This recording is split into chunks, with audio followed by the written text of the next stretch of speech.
Welcome to NarrativeNook audio tales where enchanted stories come to life. If you enjoy our stories, please subscribe, like and share to support our channel. Enjoy listening. Eventually, they decided to skip the engagement process since they'd have to wait for a while before they could get on with their marriage. They wanted to go straight for the wedding, and Queenie had no objections to that. She didn't want to go through the engagement process either.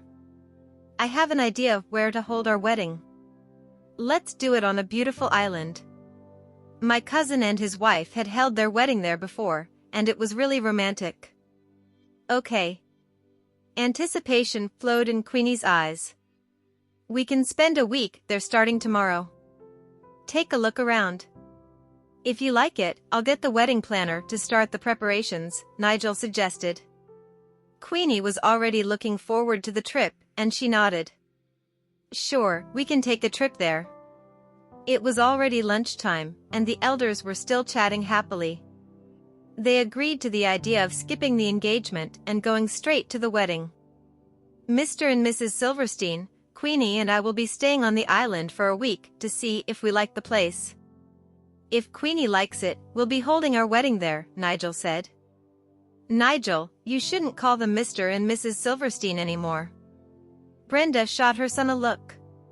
He blushed slightly as he looked at the Silverstein couple once more. "Father, Mother." The Silverstein couple froze for a moment, but their hearts were filled with delight. They loved having a man like Nigel as their son-in-law. "Of course, Nigel." They gave their approval right away. Queenie blushed and stared down nervously.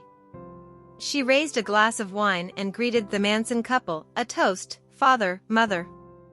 Brenda and her husband exchanged a smile and raised their glasses to toast as well. They gathered around the living room after dinner, and Brenda gave the Silverstein girls 2 sets of jewelry. She also gave Maggie an expensive emerald necklace. Then, she gave them the keys to a villa. A gift. "You guys are living quite a distance from Nigel's house. This villa is only a mile away. That way, you can visit Queenie anytime you want," Brenda said. The Silverstein couple were moved. They appreciated Brenda's gesture. "Thank you, but we can't possibly take this," Brandon responded. "Oh, we're a family now. Of course, you can take this. Father, Mother, Queenie and I would like you to live closer to us. We can help out if anything happens," Nigel convinced. With that, the Silverstein couple finally took the gift, and Queenie was thankful for Brenda's consideration. She wanted her parents to have a better life, and living near her made visits easier. The Manson couple left at 3:00 p.m. They had to start preparing for the wedding, and Queenie started packing up for the vacation. Jessie had work to do as well. She had a week of class to attend, though she missed today's lesson because she had to deal with some family matters. However, after this, she had to take things seriously. Nigel came to pick Queenie up early the next morning. She took a small suitcase with her. That was all she needed for a week of vacation. "Remember to take some pictures, Queenie. We want to see the island, too," Jessie said. "Sure. Take care of Dad and Mom, all right? Leave them to me. You have fun with your husband." Nigel was happy to hear Jessie calling him that. He held Queenie's hand and led her out. They went across town and came to a port. There was already a helicopter awaiting them. Queenie had never ridden on a helicopter before, and it was a new and fun experience for her. Though, she held on to Nigel like a koala at first as the chopper took off. Only after the flight finally settled down did she have the time to enjoy the sea's view. Queenie started gasping and praising the view. Nigel stared at her lovingly, and he combed her hair when the wind billowed them. About an hour and a half later, they finally saw the island. From the air, it looked like a green pearl embedded on the sea's surface. It was a beautiful sight. Even before they landed, Queenie had already decided to hold her wedding here. She said, "I love this place. Let's hold our wedding here. We're not in a hurry. You can look around. Nigel patted her head. She nodded enthusiastically. Once the chopper had landed, they got into the car that was waiting for them. On their way to the villa, they were greeted by flowers in full bloom. She was taking pictures and recording some videos while Nigel was content with just looking at her. As long as she's happy. They got into the villa and put down their stuff. And then, a seafood feast awaited them. Nigel had hired a top chef to prepare their meals for the vacation, so the food was sumptuous. The only thing Queenie was worried about was she might gain some weight from this trip. If she couldn't fit into the S-size gown, it'd be embarrassing. They took a break after lunch, and she dragged Nigel to the beach at 5 p.m. The waters were crystal clear, and schools of fish swam underneath. The pearly sands stretched as far as the eye could see, and Queenie looked forward to vacationing in this place. She swam in the waters like a mermaid, and Nigel followed beside her. However, as she stopped swimming and tried to stand on her feet, she lost her balance and fell into Nigel's arms. He held her right away and pushed her up. She wrapped her arms around his neck, their faces only millimeters away from each other. As they listened to each other's breathing, the couple couldn't resist their urge any longer. Thus, with the glimmering seas and a golden sun in the background, they shared a kiss. 1,000 hues painted the skies, draping the couple in a blanket of romance. Queenie's legs felt like jelly when she emerged from the sea. She held Nigel's hand and took a stroll on the beach. As dusk descended upon them, they returned to the villa and took a shower. Dinner was already served when they came out of the bathroom. Queenie was wearing a sexy bohemian dress the color of aqua. She looked ready for the vacation, and her hair was tied behind her head, making her look like an exotic woman. Nigel was staring at her with lust-filled eyes.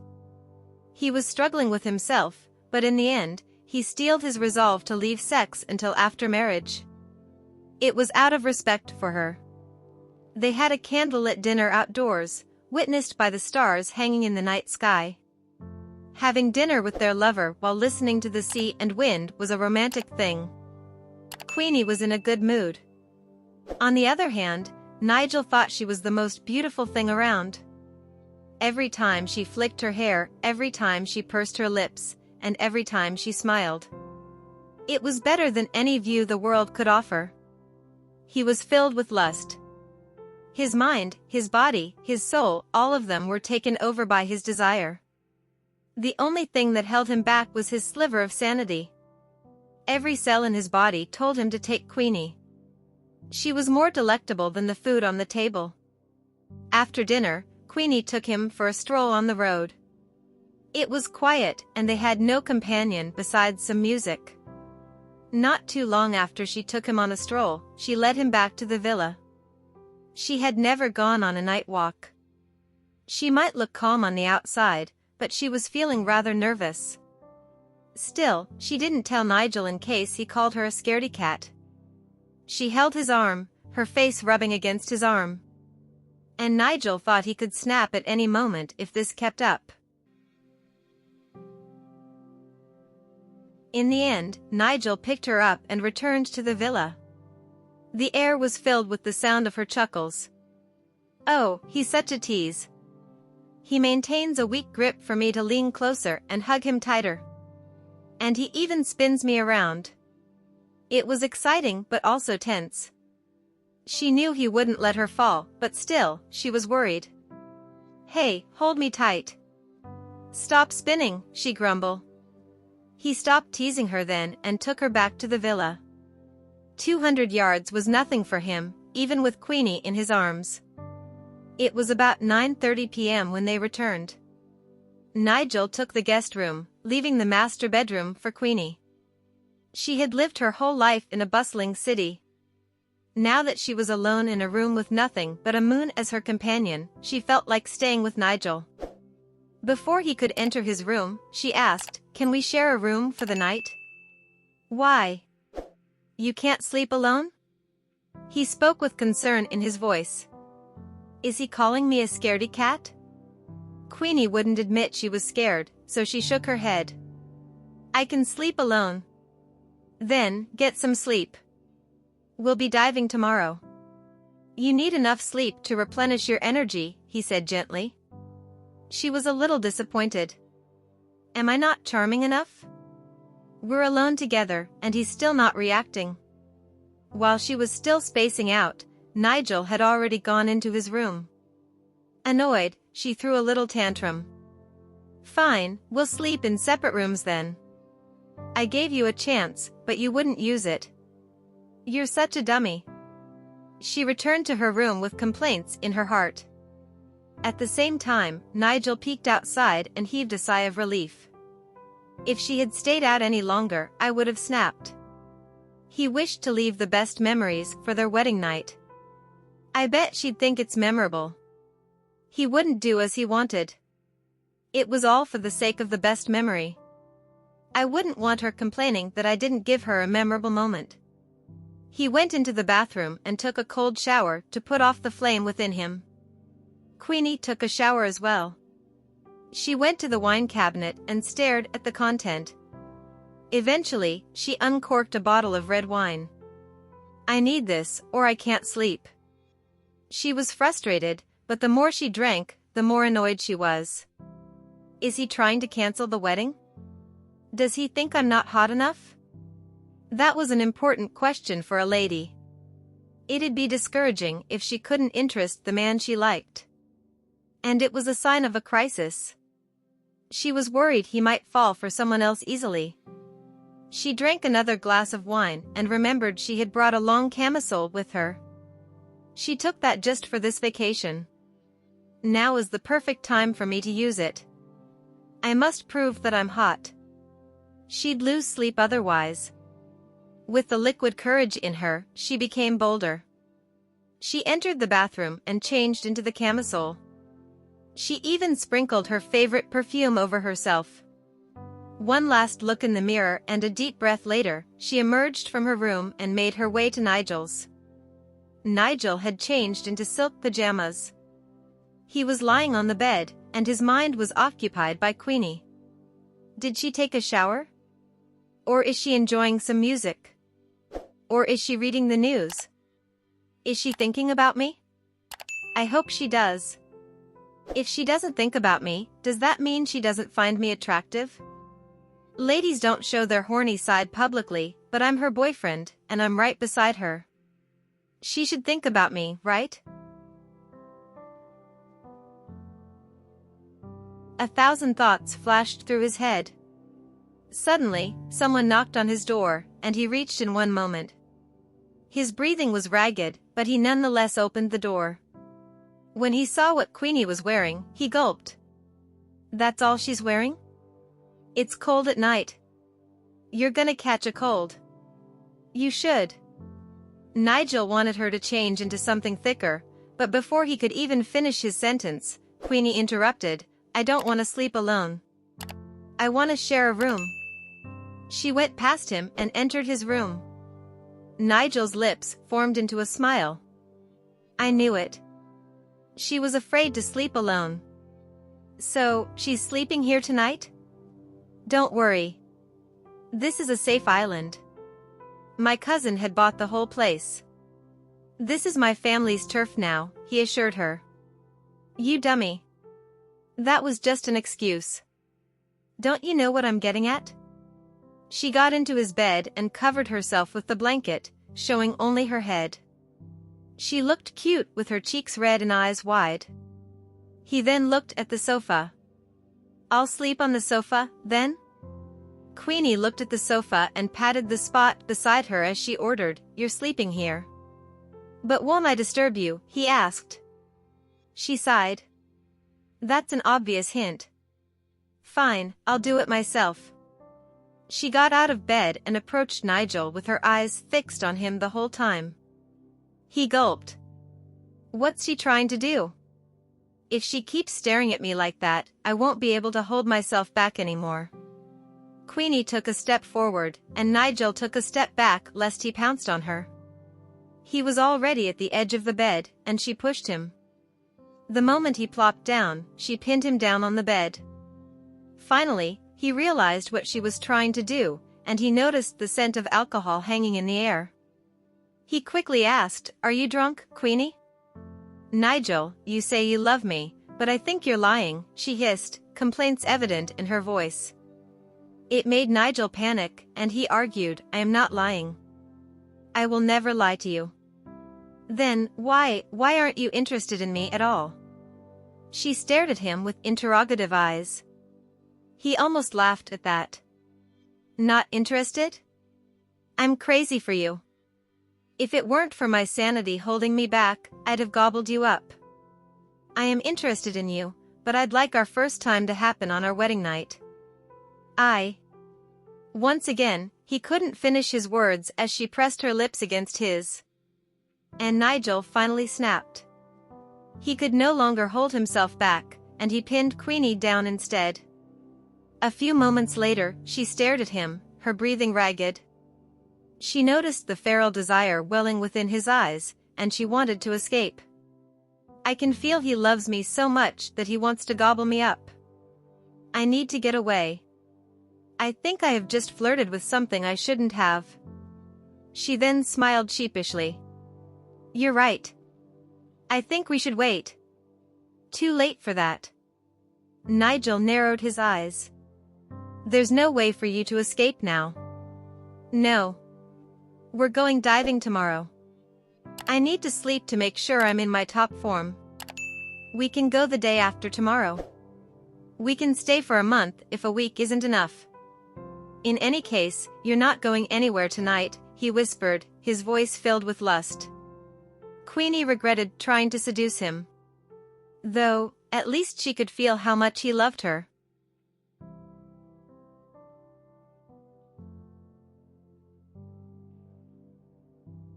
"All right, fine. But be gentle, okay?" Queenie relented. She had given herself to him anyway. All she wanted to do was grasp his heart and make sure nobody would catch his eye. She missed breakfast the following day as the only thing she wanted to do was sleep. She felt like she could sleep the whole day. Even when Nigel called her to have breakfast, she didn't even bother to get up. She only woke up at lunchtime, and when she saw the hickeys all over her, her face turned red, she was embarrassed. Nigel took her around after lunch. Their diving session would have to wait until the last day. Back in the city, Jessie spent the whole week learning new things. Except for mealtimes and sleep, she spent all her time learning and making notes. She even spent a lot of time working between sets, learning things she couldn't learn in class. And Stardom's marketing for her was a success. So, today, she was heading to the company to shoot a bunch of posters for her official debut. Jessie arrived at the company at 10 o'clock a.m. She was then led to the dressing room. An hour later, she went to the photo shoot. Even though she was debuting as an actress, this wasn't her first rodeo in filming.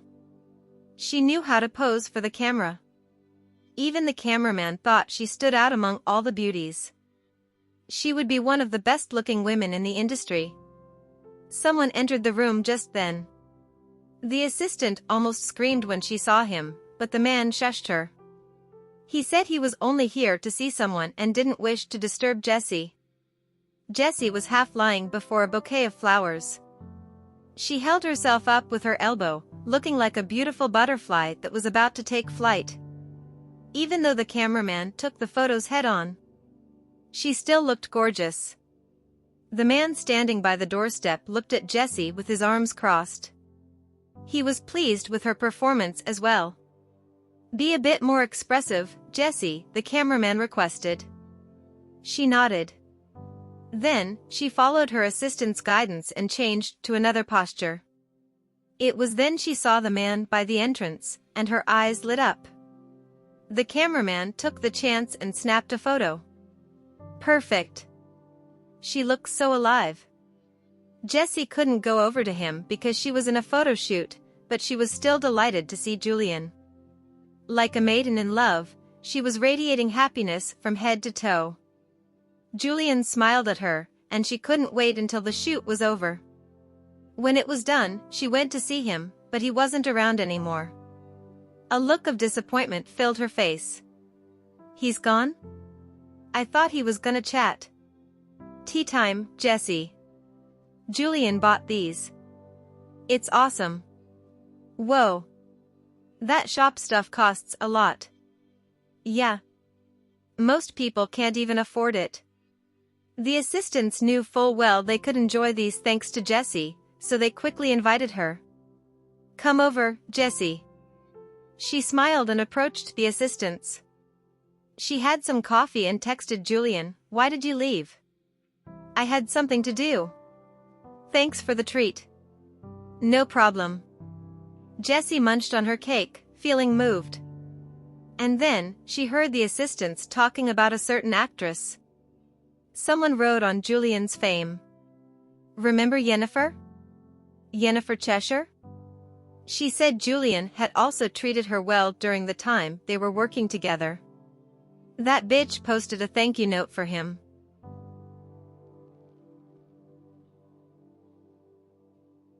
The crew posted a few photos, though. Julian gave everyone presents, not her alone.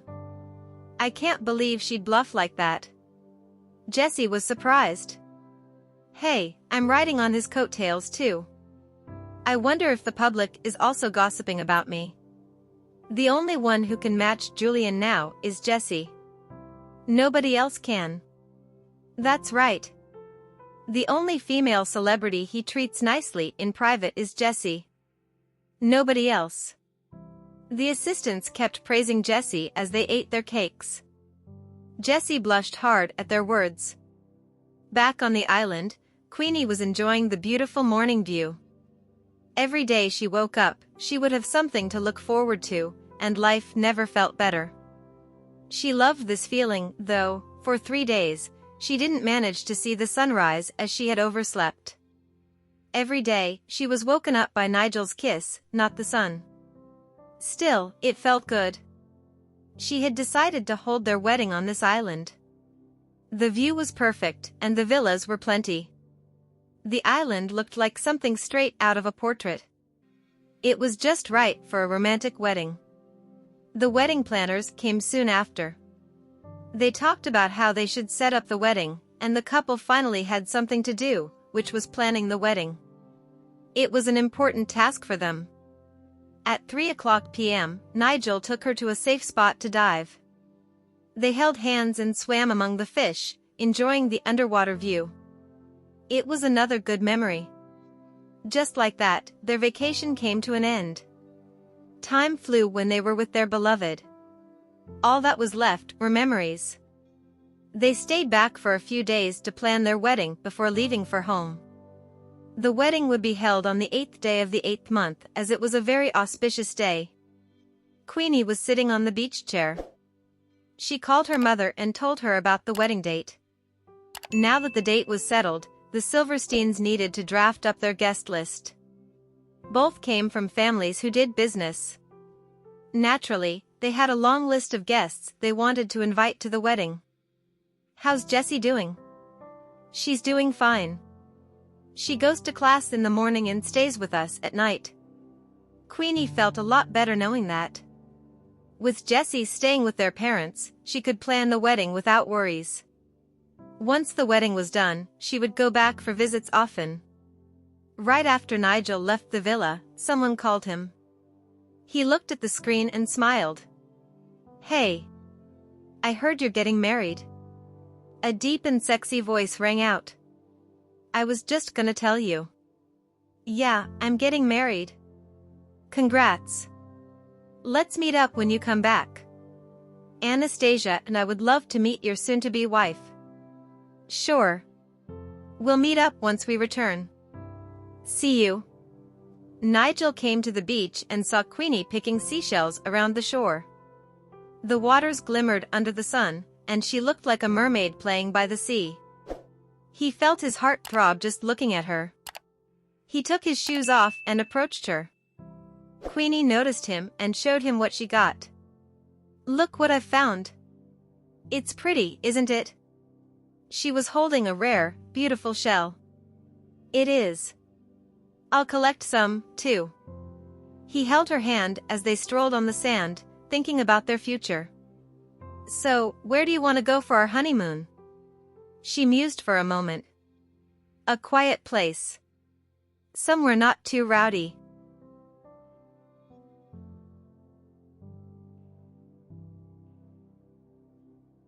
All right.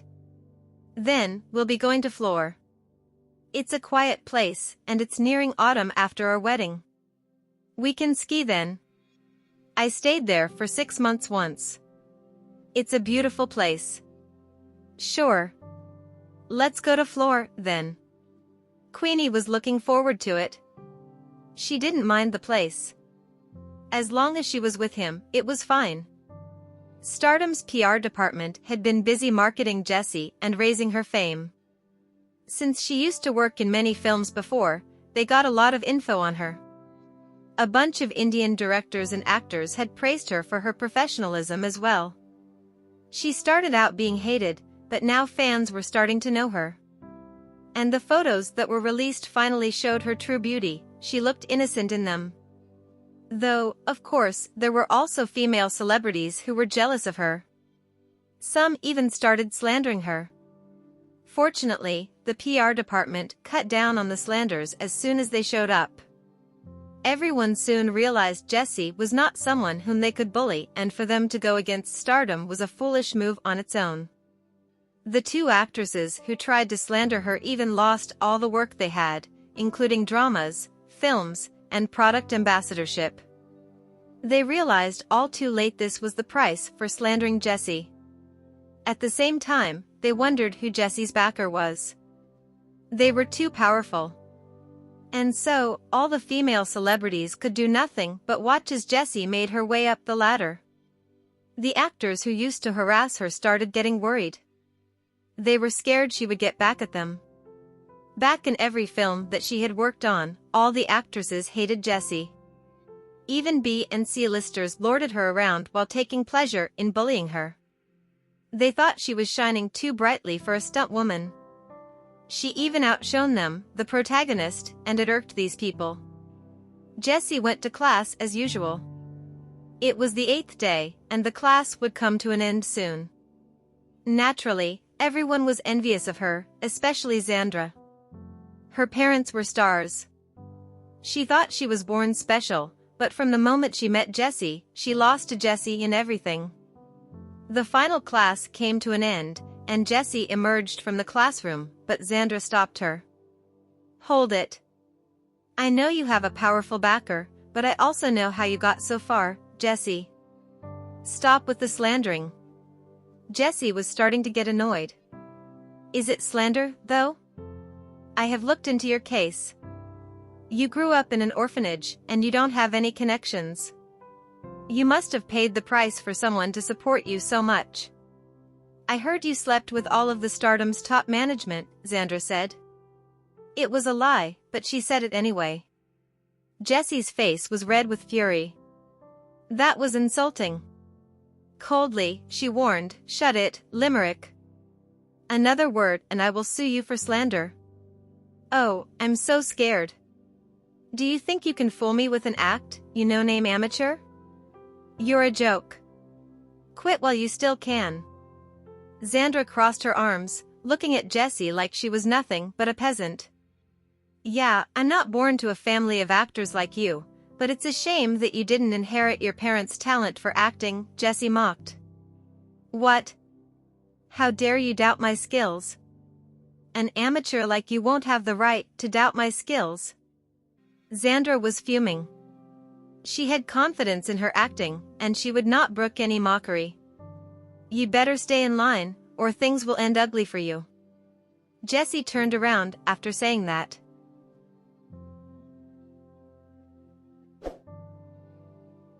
You think Julian would fall for a nobody like you? His tastes are better than this. Jessie kept ignoring her. A gray sports car was parked outside. Just as she was about to call her driver, the sports car came over to her. Someone rolled the window down, and a male's voice came from inside. Get in, Jessie.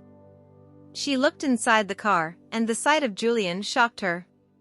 Why is he picking me up? Xandra came out just in time to see that, and her eyes went wide with envy. Julian came to pick her up himself? Impossible. I must be seeing things.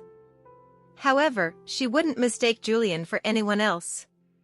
Not only did he come to pick Jessie up, he even buckled her up. That was something only a boyfriend would do. Jessie was aware Xandra was watching, but she rolled the window up anyway. Julian drove off into the streets, leaving Xandra alone. Annoyed, Xandra stomped her foot. Jessie did nothing, but Xandra felt like she just ate her words. A while later, Jessie asked, "Where are we going?" "To meet someone." "I'm introducing you to the director and crew," he answered. He didn't say much, but she knew whom he was talking about. Oh, the new film. The big production. The one with big money invested in it. The props, makeup, attire, and VFX are impeccable. She couldn't help but feel nervous.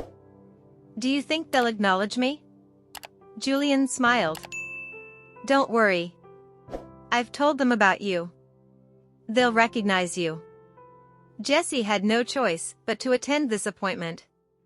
It was held in a club that housed offices and a restaurant. The director, assistant director, editor, and all the important crew members were already there. It was the day they met the film's lead actress. Everyone was solemn. After all, casting a newbie who used to be a stunt woman was a daring act. They had no idea if this film would be a hit. The budget was sky high. If the film flopped just because of one actress, the loss would be unimaginable. Right then, an assistant opened the door. "Julian and the leading lady are here." "All right, look alive." Julian has an eye for talent. Just when we finally got ourselves some investors, they are thinking that this won't work. If it weren't for me convincing them, we'd have disbanded a long time ago. Someone knocked on the door, and in came Julian. Behind him followed a nervous Jessie. Everyone was stunned the moment they saw her. Most celebrities looked good on screen, but in reality, they looked a lot different.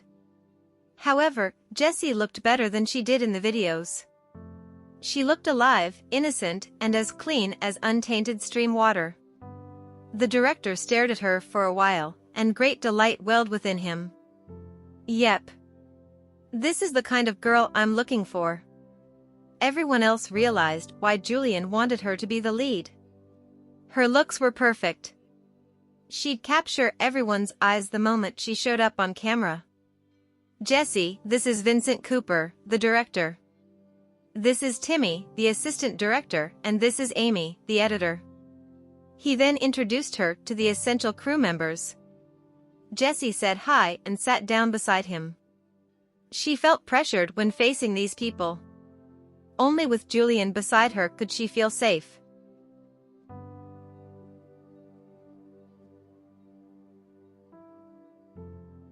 Julian held her hand and asked everyone, "So, what do you think about her?" Everyone's eyes were on their joined hands, and they felt like laughing. "Sir, you're holding her hand. How do you expect us to comment? If we say anything bad, we'd be getting on your wrong side." "Jessie fits the description for the lead I have in my mind.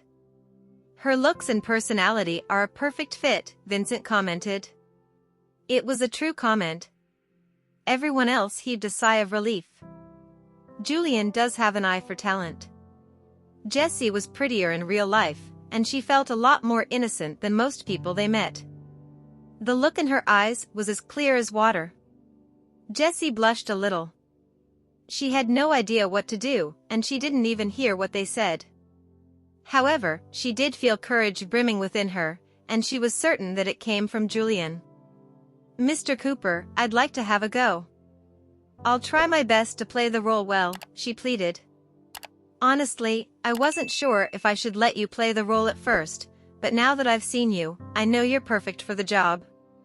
"You'll do," Vincent agreed readily. Everyone agreed as well. Don't worry, Jessie. You're all right. She could feel everyone's friendliness, but she knew this was only possible thanks to Julian. While they were having dinner, Vincent started talking about the concept of the drama, and Jessie finally found out what the storyline was. It talked about the story of a female disciple without any spirituality trying to save her master, who had deviated from the path. Great battles would ensue from the path this disciple had chosen. It was a story of love, and the visual effects would be stunning. It would also be shown on the silver screen, giving the audience the greatest satisfaction. Just a question, Jessie. If we have to film any intimate scenes, how far can you go? Vincent suddenly joked. She froze for a few moments. Julian shot Vincent a look. This is her first film. You'd be okay with a kissing scene with Julian, wouldn't you? Vincent joked further. She stared at the table with a face that was as red as an apple. And then, she nodded adorably. Yes. Everyone burst into laughter and looked at Julian. To their surprise, they saw him looking at Jessie, his eyes filled with smug delight. All right, stop teasing her, Julian said. With that, everyone stopped with their jokes, including the big shots. Though, they had gotten one thing clear, Jessie was important to Julian. Now, they would never underestimate her. They were sure she would make a name for herself in the industry. After dinner, Vincent gave Jessie the script so she could figure out how the character would think, act, and move. The preparations were already nearing their end, and shooting would start anytime soon. They also would be releasing some news to the public. Jessie, let's take a group photo, Vincent said. She sat on the sofa, and everyone in the room got in front of the camera. It was everyone but Julian who sat this one out. You should stay out, Julian. You showing up might cause an uproar, Vincent remarked teasingly. No matter what the scandal was, every single one that included Julian would only end one way. Julian would be fine, but the female celebrity would be relentlessly attacked by his fans. After taking a photo with the group, Julian took Jessie home. She was a lot more at ease on the way back. The crew's recognition was important to her. A newbie like her needed recognition the most. Would you really take it even if there's a kissing scene? Julian suddenly asked. Jessie was listening to the music and enjoying the view. The question came out of nowhere, and it made her blush. Will the scene get really intimate? For you, yes. Julian looked at her. Her heart skipped a beat. So, there's going to be something more intimate than a kiss? But I'm going to act with him anyway, so... She decided to go all in. I'm fine. I'm ready. The man beside her stayed silent. Does she have to ready herself even when she's acting with me? Is she that reluctant? Just asking, but whenever you have any intimate scenes, do you shoot it yourself, or do you use a stand-in? She looked at him. He used to have a few kissing scenes in his works. Most of his works were heavily story-based, but kissing scenes were unavoidable. Julian was speechless. Why is she asking that? Is she jealous, or is she just curious? I guess he's not answering that. She then smiled sheepishly. Sorry. Just asking. You don't have to answer if you don't want to. Stand-ins, he answered. Jessie blinked. Really? Well, it looks like I'll have to watch his films again. Carefully this time. I'd like to see if he actually had stand-ins to do those scenes. I'm a clean freak. Sort of. So, all intimate scenes are done by stand-ins, he answered seriously. She believed him. Then, she continued to ask, so, are you going to use stand-ins this time too? Once again, Julian was speechless. Oops, did I go too far with the question? She quickly resolved the awkward situation. It's fine. I'm fine with stand-ins if that's what the story needs. No. This time, I'm going to do it myself. He stared at her. There's no way I'm letting her do the kissing scene with the stand-in, Julian thought. Jessie blushed and turned away as a smile formed on her lips. She couldn't help it. The happy feeling that she felt was too great for her to keep under control. She coughed lightly before responding, "Is that so? I'll be counting on you, then. My on-screen first kiss is still yet to be given away. We're both doing it for the first time here. You might end up teaching me something instead." They had finally reached the Silverstein residence. Jessie got out of the car and bent down a little. "Drive safely." "All right. You should head inside now." He waved at her. "I'll go after you go into your house." She then went into the residence. Though, she remained standing by the entrance to see him off before going into the living room. Her parents were waiting for her. Maggie had some fruits and soup prepared for her. Jessie had lost a bit of weight, and Maggie wanted to make sure she stayed healthy. After Jessie finished the soup, she said, "Dad, Mom, I'm going back to my room. Gotta read through the script." "Sure. But don't stay up too late. Health comes first." "I know." She happily went upstairs and entered her room. She sat in a comfy position and started reading through her script seriously. It was thick and written more like a captivating novel than a script. The characters and scenes were vividly illustrated. She could imagine them as she read on, and eventually, she was engrossed in them. As she imagined the scenes and saw how she and Julian would interact, she was filled with a bubbly feeling. It was a story set in a mythical world. Celestial realm's top god fell into the path of evil for his beloved. Without their leader, the realm fell into disarray.